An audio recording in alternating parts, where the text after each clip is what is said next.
Bonjour à toutes et à tous, vous êtes sur RCF Limousin pour la chronique Europe. Aujourd'hui, nous allons discuter du joli mois de l'Europe. Il se déroule au mois de mai en raison de la journée de l'Europe, aussi appelée Fête de l'Europe, qui a lieu le 9 mai en référence à la déclaration Schuman du 9 mai 1950. C'est à l'initiative de la région Aquitaine qu'a été mise en place ce mois de célébration, qui s'est ensuite déployé sur tout le territoire français. Il vise à engager des actions communicatives, conviviales et proches des populations, en labellisant chaque action en lien avec l'Europe durant le mois de mai. Afin de nous en dire davantage, j'ai le plaisir d'accueillir Madame Isabelle Boudinot, vice-présidente Europe et internationale à la région Nouvelle-Aquitaine. Bonjour Madame Boudinot, comment allez-vous ?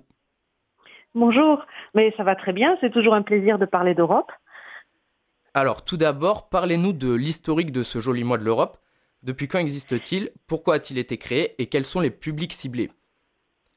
Alors vous l'avez dit, ça a été créé il y a maintenant 8 ans, en 2010, et c'est une initiative dont on est très fiers, puisque c'était l'ancienne Aquitaine qui avait lancé ce dispositif, qui a ensuite été repris par toutes les régions françaises, et maintenant qui se fait au niveau de l'Europe entière.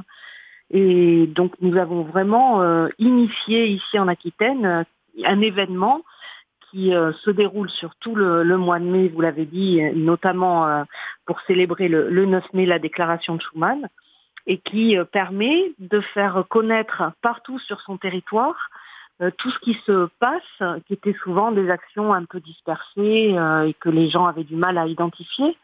Donc là, avec ce dispositif, nous recensons tout ce qui se passe, nous le mettons sur le site de la Nouvelle-Aquitaine, je vous donnerai les adresses si vous souhaitez tout à l'heure, et ça permet de rassembler toutes les initiatives et finalement d'en susciter de nouvelles, puisque tout le monde sait qu'il y a ce joli mois de l'Europe dorénavant existe partout, et ça fait de l'émulation et un encouragement à des initiatives un peu partout sur le territoire, et des initiatives vraiment de toute nature. Ça peut être des débats, ça peut être des concours de cuisine. C'est vraiment l'imagination est au pouvoir, et chacun peut proposer un événement que nous, la région, on se fera un plaisir de relayer.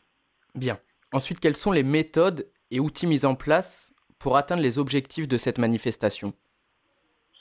Eh bien justement, nous avons une page dédiée Internet consacrée à ce joli mois de l'Europe, que vous pouvez trouver sur www.jolimoiseurope, tout attaché, jolimoiseurope-nouvelle-aquitaine.eu. Et ce site permet de recenser tous les événements sur lesquels les partenaires souhaitent communiquer. Ils nous donnent les lieux, les horaires.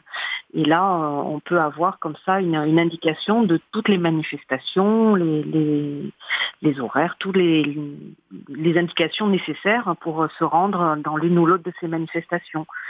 C'est quelque chose que l'on fait en partenariat avec les CIED, donc les centres d'information Europe Direct. On en a plusieurs, ils tissent bien l'ensemble du territoire. Donc, vous le savez bien, ici à Limoges. Et grâce à ce relais des CIED, on est encore plus exhaustif sur tout ce qui peut se passer. Et on a, avec ces outils que l'on soutient également, vraiment matière à faire des manifestations les plus intéressantes possibles. Je sais que, par exemple, l'année dernière, il y a eu des choses avec le député européen Jean-Paul Denanot. Là, cette année, alors c'est un petit peu en dehors du joli mois de l'Europe, puisque c'est dès le 27 avril, il y a une simulation du Parlement européen. Donc je pense que ça devrait être au siège du Conseil régional. Oui. Qu'est-ce que je pourrais citer ? D'ores et déjà recensé sur notre site, on a un concours de cuisine qui doit se dérouler à Séillac le 6 mai.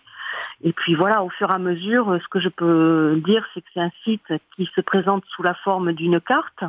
Donc on peut vraiment géolocaliser en fonction de là où on habite ou là où on a envie de se rendre, voir les manifestations. Elles sont indiquées sur la carte avec les dates, et on peut aller cliquer, voir ce à quoi on a droit, les types de manifestations, et voilà. Et donc tout ça est rassemblé sous un visuel que l'on a créé pour cette occasion, un visuel qui se repère avec son papillon, qui est très joli.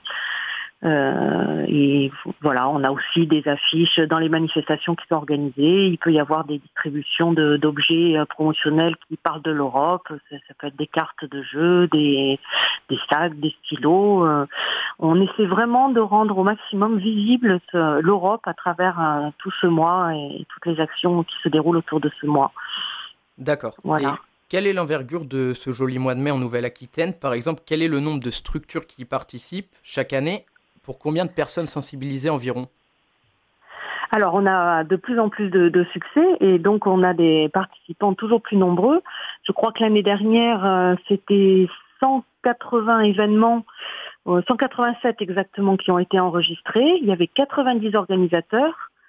Donc c'était déjà une ampleur vraiment nouvelle par rapport à l'année précédente. En 2016, on était seulement, entre guillemets, seulement à 40 événements et 30 organisateurs. Donc vous voyez, on a multiplié par 3 le nombre d'organisateurs.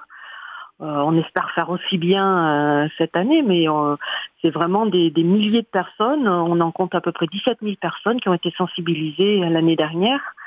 Et voilà, c'est des chiffres quand même importants. Et puis, vous le savez, on va rentrer aussi dans une période d'élections, puisque les élections pour l'Europe se déroulent l'année prochaine, en 2019. Donc, je crois que c'est vraiment le moment de s'intéresser à l'Europe, sa façon de fonctionner et son futur budget. C'est des négociations qui se font en ce moment même. Donc, savoir si l'Europe aura un budget à la hauteur de ses ambitions, puisqu'elle se dote de nouvelles compétences que sont la défense européenne ou la protection aux frontières, l'accueil des réfugiés. Il y a vraiment des enjeux en ce moment très lourds sur l'avenir de l'Europe. Et il est grand temps de s'y intéresser au travers de toutes ces manifestations, de découvrir comment elles fonctionnent et comment elle est auprès de tous les citoyens au quotidien. Bien. Désormais, parlez-nous s'il vous plaît des principaux événements qui obtiendront le label Joli Mois de l'Europe cette année en Limousin et sur le territoire néo-aquitain. Alors, je peux vous dire que des choses qui sont enregistrées à l'heure actuelle sur le site, mais au fur et à mesure qu'on se rapproche en fait du mois de mai, les inscriptions se densifient, se multiplient, et donc en l'état actuel, je peux pas vous donner l'exhaustivité de ce qui se passe, mais je le disais, on a vu un concours de cuisine européenne à Célac. Il y a cette fameuse simulation du Parlement européen qui sont toujours des exercices extrêmement intéressants qui sont organisés par vous, le CIED de Limoges, donc ça le 27 avril. Voilà, là c'est un peu les deux événements pour l'instant recensés, mais en allant régulièrement sur le site que je vous ai donné tout à l'heure, jolimoiseurope-nouvelle-aquitaine.eu, vous aurez tout ce qui va être recensé d'ici la fin avril et qui pourra démarrer en mai. Il y a ailleurs sur le territoire en Nouvelle-Aquitaine, il y a un café linguistique à Poitiers, il y a à Châtellerault, il y aura des ateliers et des jeux sur l'Europe et l'interculturalité. Il y aura une exposition sur la politique agricole commune à Agen, des ateliers aussi à Bordeaux. Enfin voilà, en fonction des déplacements des uns et des autres, on peut découvrir la Nouvelle-Aquitaine et l'Europe au travers de tout ce mois de mai. Mais vraiment, là, je vous conseille d'aller voir sur le site régulièrement parce que c'est un site qui est réactualisé tous les jours. D'accord.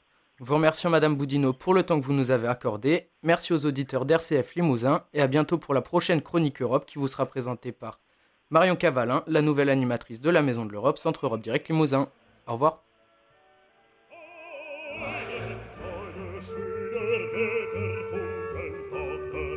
Elysium, wir betreten Feuer